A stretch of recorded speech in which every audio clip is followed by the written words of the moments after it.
All right, Shalom. First and foremost, want to give all honor, glory, and praise to Yahweh, Bahashem, Yahweh Shai, Bahashem, Bakwakadash. The honors to the elders of Great Millstone, and peace and salutations to the brothers that are doing this work with true sincerity. And I'm just going to jump right into the scriptures. This is Titus 1 and 15. It says, Unto the pure, all things are pure, but unto them that are defiled and unbelieving is nothing pure, but their mind and their conscience is defiled.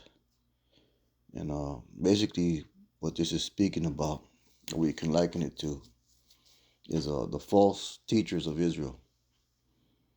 It says, even their mind and conscience is defiled. So they're so engaged in the lies that they teach that it's so buried deep into their conscience, deep into their mind, that it defiles them. They said they profess that they know Yahweh, but in works they deny him, being abominable and disobedient, and unto every good work reprobate. And we've seen examples of that in the past of certain men where they speak like they're these vessels of righteousness, and in all reality they just inwardly wicked. The outside of the cup is clean, but the inside is filthy. And ultimately, you can tell these individuals by because by their words, by what they talk about or what they like to talk about. Their topics of interest. You know, that's what you can tell. And Yahweh Shai told us that we can tell what a man's about by what he speaks, because that's just going to give you away. You can try to run that game and run that good game and be deceptive and put on this fake air, but ultimately your own tongue's gonna condemn you. Esau's tongue condemned himself. These 2/3 tongue, it condemns himself. These false teachers, their tongue condemns himself. Now, we don't got to name who's who, but brothers know, man. Brothers know these former camp heads, these former leaders of these different organizations that are now nowhere to be found. They had their little shine, they had their little limelight, and now they're just back into the world, and they're speaking and talking all that shit. Or even these 2/3, man, they're puffed up in pride. We went into that the previous video. I went into that. How they just speaking these outwardly blasphemous things, but ultimately your tongue is what gives you away. You get Matthew 15 and I'll start at verse 16. It says, "And how shall I said, are ye without understanding?"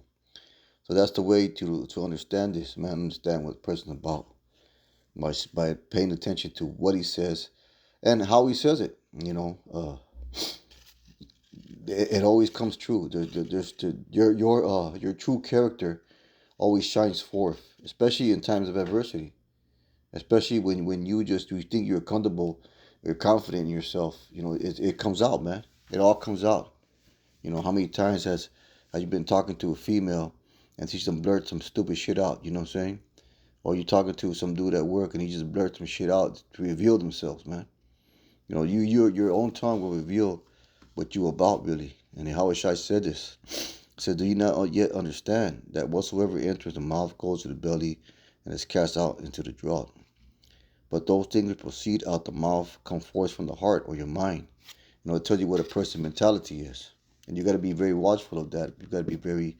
That's one thing about being the truth. You learn to be watchful and observant, with other people's mannerisms. Other people's... You look for motives with people, man. And you see different motives of what people are about. And that's how you can test someone's sincerity. I'm going to go ahead and get a scripture. This is Sirach 6 and 7. It says, "If thou wilt get a friend, prove him first, and be not hasty to credit him." Just because you meet somebody or you see somebody and they talking about this, that, the other, doesn't mean that they sincere in what they're saying. They could just be paying lip service to get on your good side, man. It says, "For some man is a friend for his own occasion, and will not abide in the day of trouble. And there was a friend who, being turned to enmity and strife, will discover thy reproach. Now I want to go ahead and get this in the GNT. This is Sirach 6 and 7 GNT, and it says, "When you make friends, don't be quick to trust them. Make sure that they have proved themselves. Some people will be your friends only when it's convenient for them, but they won't stand by you in trouble. You have those individuals. They only come around or they only hit you up when they want something from you, man. Then and you got to learn to recognize that. That could be females be doing that too. That's why you don't trust nobody, man.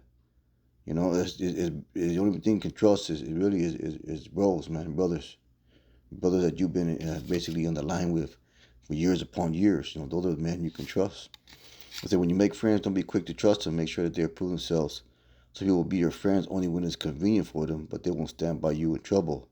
Others will fall out with you with some argument and embarrass you by letting everyone know about it. Others will sit at your table as long as things are going well. They will stick to you like your shadow, give orders to your servant, but they will not stand by you in trouble. So the reason I got that is it just proves that you got to be observant about how people move and how people act around you, man. Because we're living in a time where you really got to be on your p's and q's. Like I said, you can't even trust. It's gonna come to a point in this walk where you won't even be able to trust nobody, man, except brothers. So you got to be observant about the motives and the mannerisms of people around you. So let's go back to Matthew. This is Matthew, once again, 15:17 says, "Do you not understand that whatsoever into the mouth goes into the belly is cast out into draught? But those things which proceedeth out of the mouth come forth from the heart, they defile the man. For out of the heart proceedeth evil thoughts, murders, adulteries, fornications, thefts, false witnesses, blasphemies." So out of the mind, your true mind gets revealed. These are the things which defile a man, but these wash hands defileth not a man. So let's go ahead and get Proverbs 6 and 12. This is Proverbs 6 and 12, and it says, "A naughty person, a wicked man, walketh with a forward or perverse uh, mouth, distortion crooked." I think if you get that little footnote, it'll say Salak. It'll say perverse. It says a naughty person. Let's get that word naughty. A worthless man, a man of Belial, and sons of Belial, man, are useless people. It says a naughty person, a wicked man, walks with a forward mouth. He winketh with his eyes, he speaks with his feet, he teaches with his fingers. Forwardness is in the heart, he devises mischief, continually he sows discord. So you got to be aware of those things, man. Let's get that in the GNT. It says, where is it at?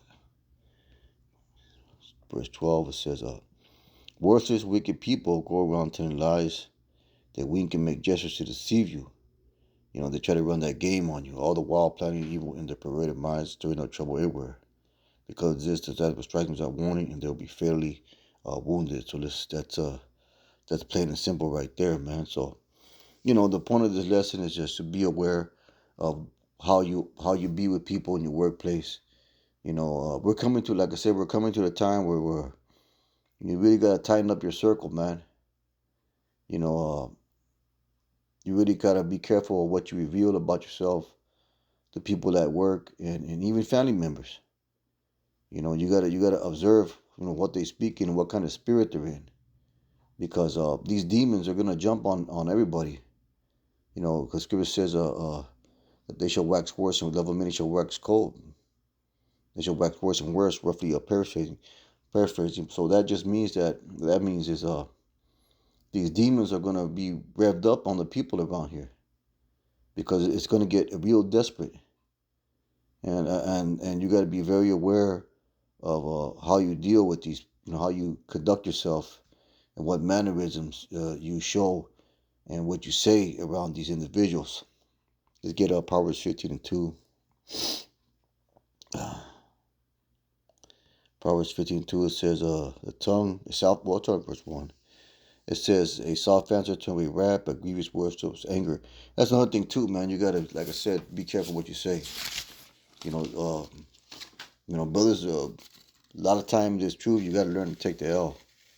You gotta learn to bite your tongue. You gotta learn to, you might be told some shit, and you ain't gonna like what's being told to you. But you can't get emotional or aggressive or reactive to it, man.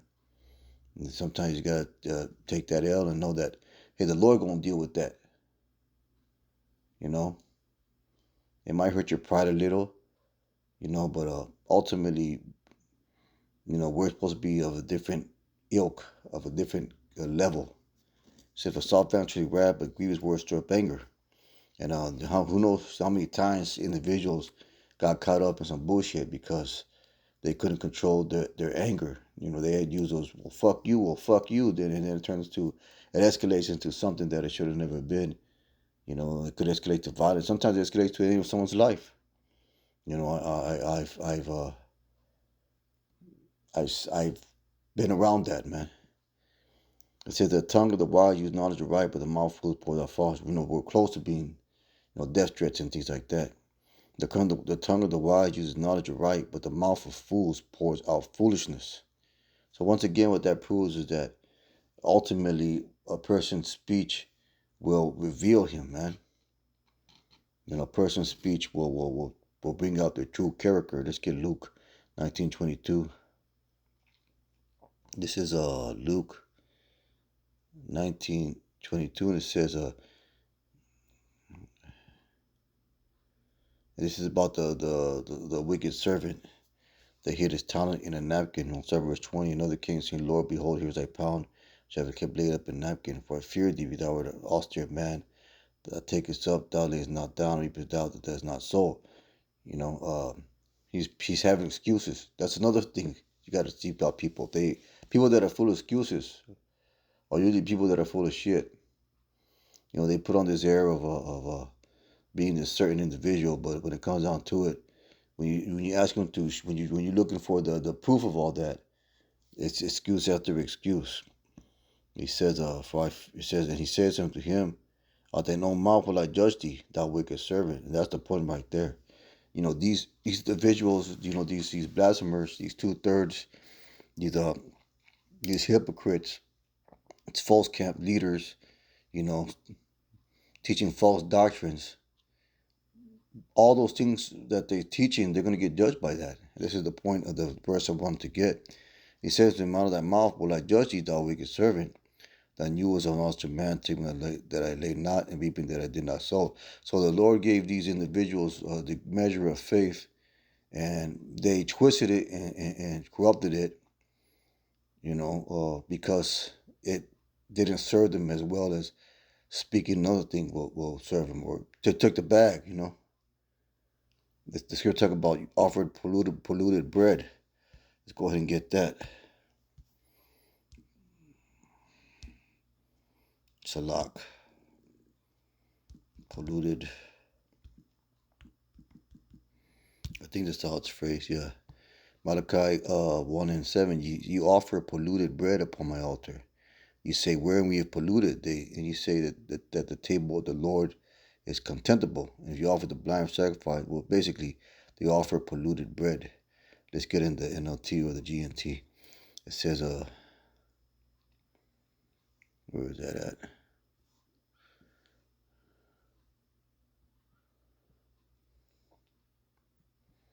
This is how, by offering worthless food on my altar, and you ask how we have failed to respect you. I'll tell you by showing contempt from the altar. So when they speak these false doctrines, they're showing contempt. And it goes to these 2/3 too when they're talking all that shit. And that's increasing more and more, man. These 2/3 just blaspheming the Lord. That's increasing, and that just shows you that we're in a time of the love of many being waxed cold. So you got to be careful about people around here, man. The bar, he put a video up like places not to go. That just means you got to be that's just a spirit. That's a spirit of being very selective of what you're around, and you also got to be very selective of who you're around, and what you say around people, man. Because we're coming into those times, man. We're coming into those times where it's really gonna get down to the wire of how we conduct ourselves, man. But with that being said, it's another quick lesson. Most I will and hope is edifying. That I want to give all honor, glory, and praise to Yahweh Shem Yahushai. Call Allah Yahweh Shem Yahushai. Brothers keep on pushing. Shalom.